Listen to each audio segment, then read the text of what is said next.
Thanks for contacting me and having faith in me. Patients frequently मुझसे दो तरह के सवाल पूछते हैं। सवाल नंबर 1, क्या मैं दवाइयों से मुक्ति पा सकता हूँ? Can I B free of medication? Question number 2, can I get cured? क्या मैं ठीक हो सकता हूँ? आज इस वीडियो के जरिए मैं आपको इन दोनों सवालों के जवाब देना चाहता हूँ। 80% of my patients are able to get themselves free of all the medication and they are able to get cured also. 20% patients ऐसे होते हैं जो दवाइयों से लगभग 50-60% मुक्ति पा चुके होते हैं, रिडक्शन हो चुका होता है एंड उनको रिलीफ लगभग 40-70% मिल जाता है। This I am talking about remaining 20% of the patients. पिछले मोर देन एक डेकेड से for more than 1 decade I been seeing patients and now it is as many as 25,000 patients.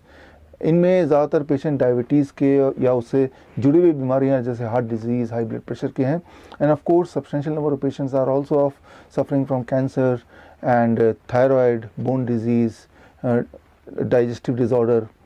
मैंने ये देखा है कि चाहे वो कैंसर की बात करें या हार्ट डिजीज़ की बात करें, दोनों का जो रेगुलेटिंग फैक्टर है वो एक ही है। बॉडी का mechanism which causes heart disease and the mechanism which causes cancer, that is same, that is one regulatory part of the body. वो रेगुलेटर क्या है उसको समझने के लिए रियल लाइफ रेगुलेटर का एग्जांपल लेते हैं। अब ये आप देख रहे हैं, ये है रेगुलेटर जो बल्ब के इंटेंसिटी को रेगुलेट करता है और अगर मुझे इसको बढ़ाना हो, ज़रूरत पे मैं इसको बढ़ा सकता हूँ। जब लाइट की ज़रूरत हो I can increase it. Regulator के माध्यम से अगर ज़रूरत पड़े तो इसको घटा भी सकता हूँ। जब मुझे लाइट की ज़रूरत नहीं है तो इस इंटेंसिटी को मैं धीरे धीरे घटा दूंगा। So this means through this regulator I can control the intensity of this light. Similarly आपके बॉडी में भी एक रेगुलेटर है जिसको हम बोलते हैं एंजियोजेनेसिस। एंजियोजेनेसिस साइंस पे ही पिछली बार 2019 में नोबेल प्राइज़ विनिंग साइंस था, उस पर ही नोबेल प्राइज़ मिला था। सो एंजियोजेनेसिस क्या है ये समझने के लिए आपको सिर्फ इतना समझना होगा कि आपके बॉडी में लगभग 1 लाख किलोमीटर तक का ब्लड वेसल है। That is it includes arteries, veins, capillaries. इन सबको अगर एक के बाद एक जोड़ दें तो टोटल लेंथ हो जाएगा लगभग 1 लाख किलोमीटर। मतलब आपके बॉडी के अनगिनत सेल्स, अबाउट 40 ट्रिलियन सेल्स में हर सेल के करीब कोई ना कोई, उसके नज़दीक कोई ना कोई ब्लड वेसल है जिसका प्राइम फंक्शन है उस सेल को फूड पहुंचाना, ऑक्सीजन पहुंचाना, उस सेल को ज़िंदा रखना। कितना करीब? आपके हर सेल के नज़दीक, एज क्लोज एज आपके बालों की जो थिकनेस है उससे भी कम लेंथ डिस्टेंस पे कोई ना कोई ब्लड वेसल है। लेकिन यहाँ पे इम्पॉर्टेंट बात है कि ईच ऑफ द सेल्स को कितना फूड, कितना ऑक्सीजन की सप्लाई होनी चाहिए, ये बड़ा इंपॉर्टेंट है। इस रेगुलेटरी मेथड को बोलते हैं, बॉडी के मैकेनिज्म को बोलते हैं एंजियोजेनेसिस। क्योंकि ग्रुप ऑफ सेल्स हैं, उनको जितना फूड एंड ऑक्सीजन चाहिए उससे ज़्यादा अगर सप्लाई हो जाए, दे विल बिकम ट्यूमरस। उनका ग्रोथ बढ़ने लगेगा, वो ट्यूमर बन जाएगा, कैंसर बन जाएगा। At the same time group of cells से हार्ट के सेल्स हैं, उनको जितनी फूड एंड ऑक्सीजन की सप्लाई चाहिए उससे अगर कम मिले तो it will become heart disease, it will become heart attack. In case of brain it can become brain stroke.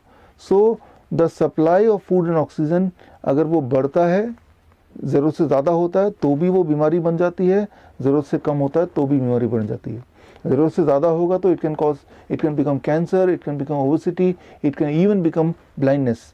ज़रूरत से कम सप्लाई होगा तो it can become heart disease, it can become brain stroke, even it can become erectile dysfunction. So ये तभी होता है जब आपका जो रेगुलेटरी सिस्टम है, दैट इज़ एंजियोजेनेसिस, वो ब्रेकडाउन हो जाए, वो ख़राब हो जाए।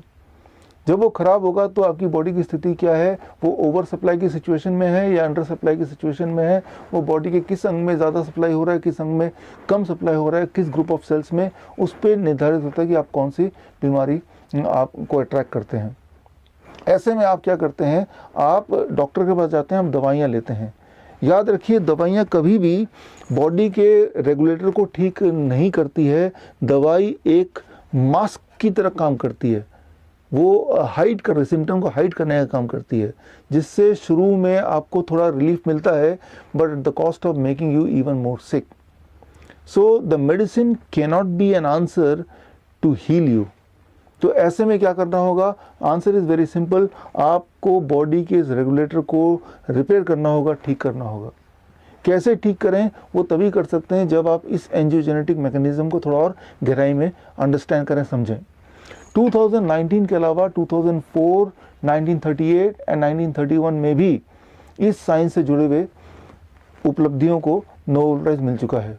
अगर ये चारों नोबेल प्राइज़ विनिंग साइंस को आप इकट्ठा करते हैं, उसको स्टडी करते हैं, उसको समझते हैं, तो एक ही बात सामने आएगी, the answer, the solution is food as medicine, using food as medicine. इस टॉपिक पे मैंने लगभग 200 से ज़्यादा वीडियोस बनाए हैं। मेरे यूट्यूब चैनल डॉक्टर विश्वरूप रॉय चौधरी यूट्यूब चैनल का नाम है, मैं जाके यू कैन वॉच देम। आपका काम को आसान करने के लिए मैं आपको बता दूं, इन 200 में से सिर्फ एक ही वीडियो आप देख लें तो काम बन जाएगा। The name of the video is cure for all disease. ये मेरे यूट्यूब चैनल में जाके ढूंढ सकते हैं या फिर स्क्रीन पे दिए हुए लिंक में जाके क्लिक कर सकते हैं and you can see this 1.5 hour video. और आपको ये बात समझ आ जाएगी कि अगर आपको ठीक होना है, दवाइयों से पीछे छुड़ाना है, तो एक तरफ you have to design a customised diet, एक ऐसा डाइट जो परफेक्टली आप ही के लिए बना हो, एंड वो कितनी क्वांटिटी में लेना है, उसकी टाइमिंग क्या होना चाहिए, all those things has to be customised. अगर ऐसा कर पाएँ तो फूड के रिस्पॉन्स पे बॉडी के जो चेंजेस आएंगे, जो डायग्नोस्टिक पैरामीटर बदलेंगे, इन अकॉर्डिंग्स टू दैट आपको दवाइयों को टेपर डाउन करते रहना है। अनफॉर्चुनेटली MBBS और MD की पढ़ाई में how to taper down the medicine in relation to the diet, ऐसा कोई टॉपिक या ऐसा कोई ट्रेनिंग नहीं है। डॉक्टरों पास तो ट्रेनिंग इस बात की होती है कि दवाइयों के डोसेस को बढ़ाएं कैसे, घटाएं कैसे in response to food, that is nowhere. यहाँ पे I can be of some help, I can become your personal doctor, I can become your personal consultant.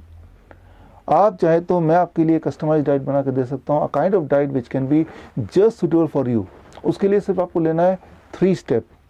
Step 1, आप स्क्रीन पे दी हुई लिंक में जाके डैम फॉर्म भरेंगे। डैम फॉर्म का मतलब डाइट एंड मेडिकेशन फॉर्म, एक ऐसा फॉर्म जिस फॉर्म के थ्रू मुझे आपके बारे में, एक पेशेंट की जितनी सारी जानकारियाँ मुझे होनी चाहिए वो सारी मिल जाएंगी। आपकी मेडिकल हिस्ट्री, आपकी दवाइयाँ, आपके सिम्टम्स, आपके लाइफस्टाइल, आपके फूड हैबिट्स, सो वो सारा कुछ आप इस डैम फॉर्म में भरेंगे by going to the link. Step 2, that is payment, the payment for the consultancy. मेरे और मेरे टीम की कंसल्टेंसी के लिए you have to pay the fee. ये दोनों स्टेप पूरे करने के बाद मेरी टीम आपके डैम फॉर्म को पढ़ेगी, समझेगी, और अगर कोई एडिशनल डॉक्यूमेंट चाहिए, एडिशनल डायग्नोस्टिक रिपोर्ट चाहिए, तो मेरी टीम आपको कांटेक्ट करेगी और तब आपको लेना है स्टेप 3, वो एडिशनल डॉक्यूमेंट आपको भेजना है, एंड दैट मीन्स आपने वो तीनों स्टेप पूरे किए।